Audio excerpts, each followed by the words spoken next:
All right, here we are with Seattle Pacific Northwest cycling legend Ian Tubbs.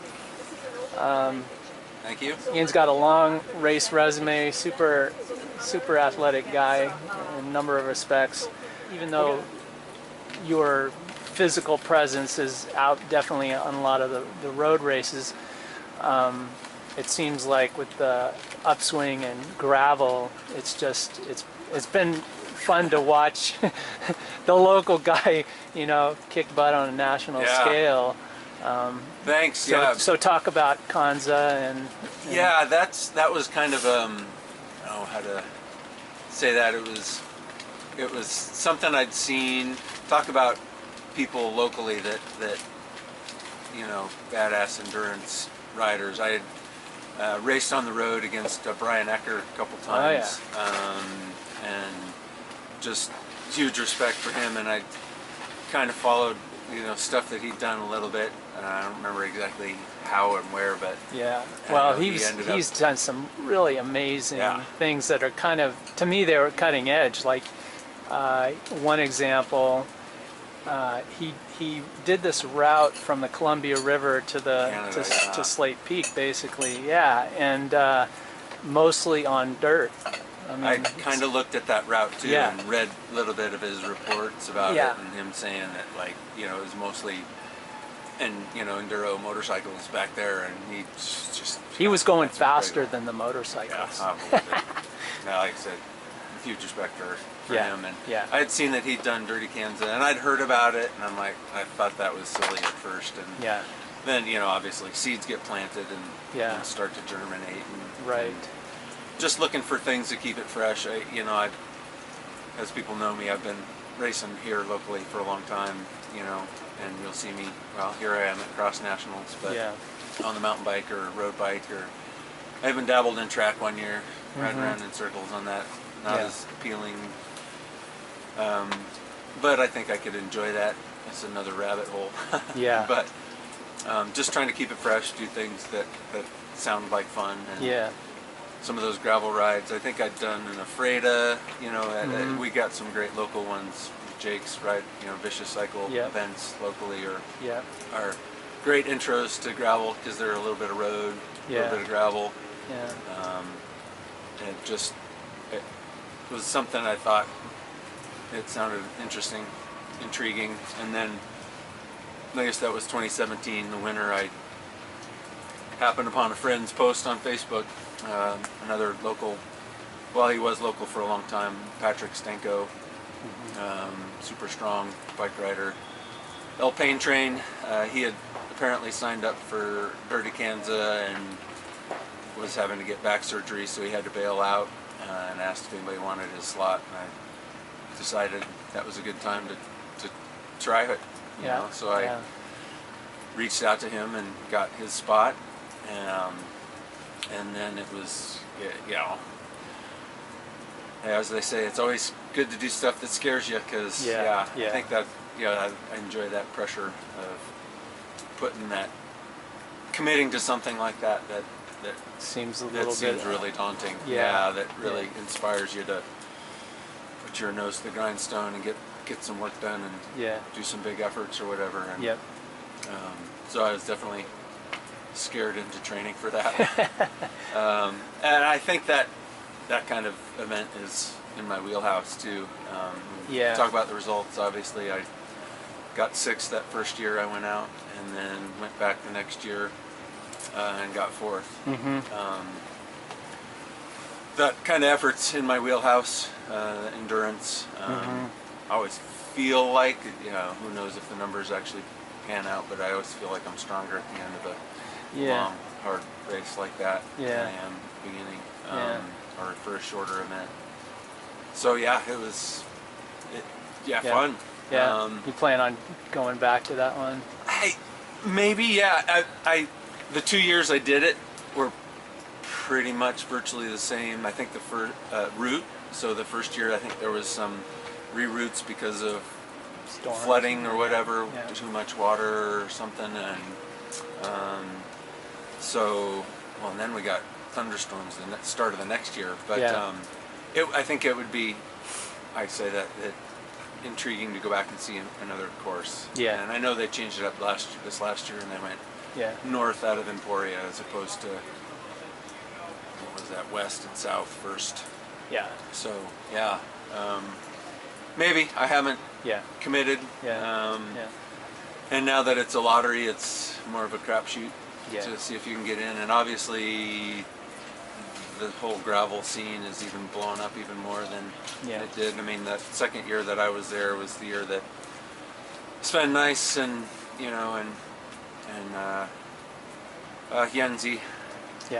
Yenzi Vogt were there. Ted King obviously has been the pioneer on that, switching from road. But I mean, now you got EF guys and you got Peter Statinas, deciding to just focus on gravel, dropping out of the Pro Tour. That's a little different, a little bit, another level of crazy. I did do that first year. I think I might also be intrigued in going back to Gravel Worlds. I went out for that first year. Part of the motivation there too was that with the Eclipse that year, it was like I stayed around 2 extra days and was right in the path of totality for that. Oh, okay.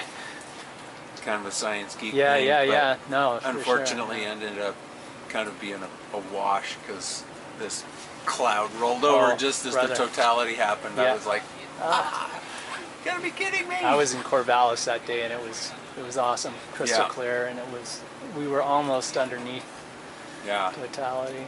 So a separate topic that we didn't really touch on before we started chatting, but since you're sort of a older mentor type role in the community, who are you looking at? Who do you like to watch as in the younger generation?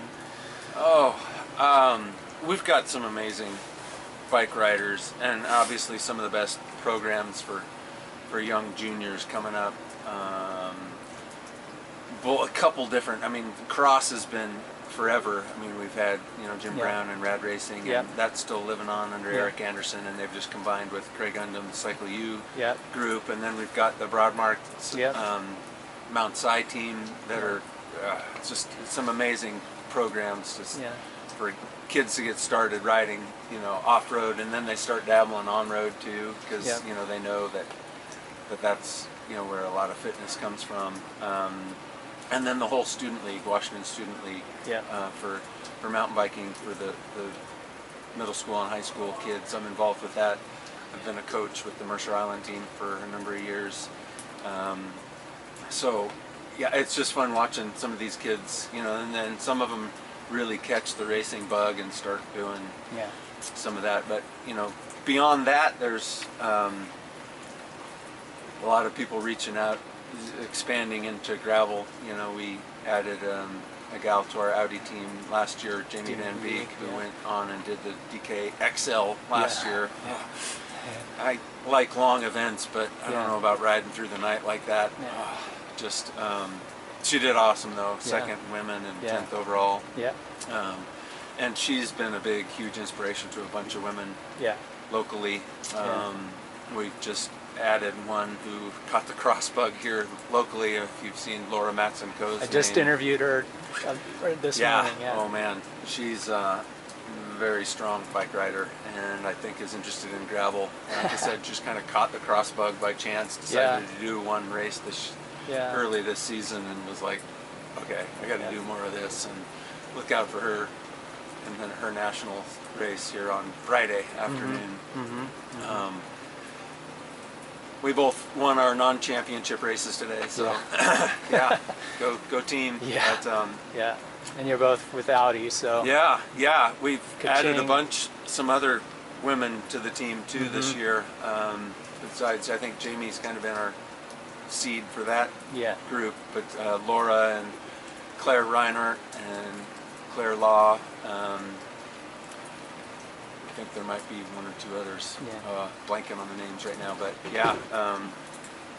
as far as just people doing gravel, I mean, it's great to see. It's I mentioned before we were chatting, I think it's really taken off in the Midwest because it's a much more accessible events. There's less. The climbs are maybe 50 feet at a time, and there's so many roads out there, so it's really, you know, our local gravel roads will send you up into the into the foothills of the Cascades, and you better bring your mountain bike gears. We were talking about gearing. People are always asking me to 1x or 2x, and I'm like, well, it's, you know, in the Midwest you can get away with the road gears, but here locally you better have mountain bike gears, some easy stuff to, and some willingness to climb.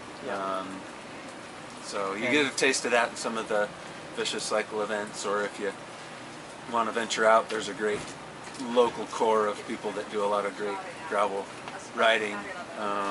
Trying to think of Thomas Barron and Quinn Dusenberry and just a couple names off the top of my head. Yeah, Tom Sumner is. Sumner, He's taken. I've ridden a bit with him. Yeah, I keep meaning to get out for some of their rides. Yeah.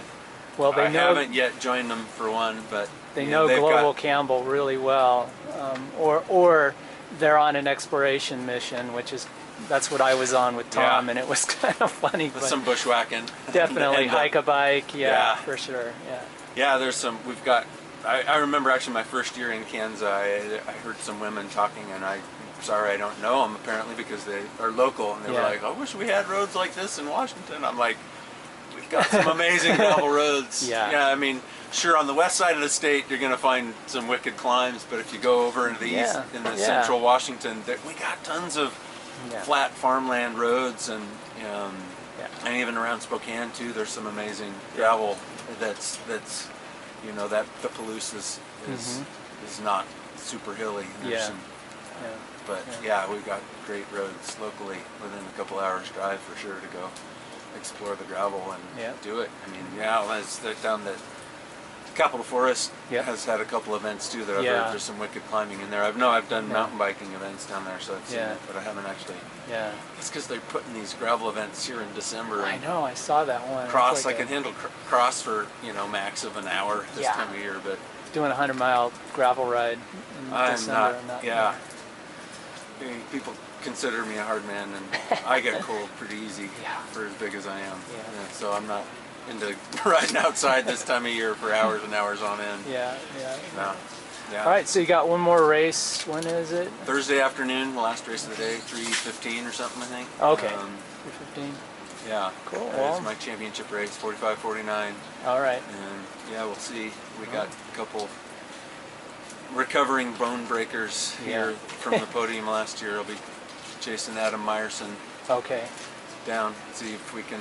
I'm gonna try to wrestle those stars and stripes off of him, but it's right. gonna be a tough ask, I'm sure. He is one crafty, canny, strong bike racer. Well, good. Thanks, David. And hope you have a good race on later in the week. And appreciate it. Thanks for chatting.